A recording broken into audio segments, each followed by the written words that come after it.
অল্প অল্প করে প্রবাসীর গল্প প্রবাসীর ঘরে ঘরে থাকবে।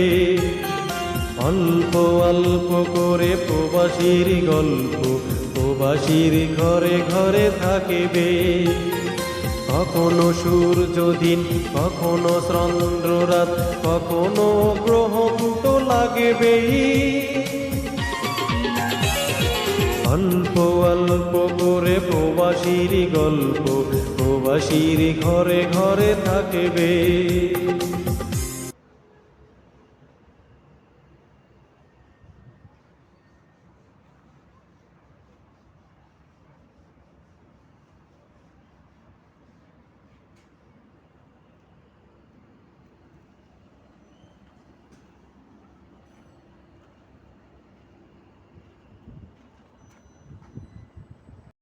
Likey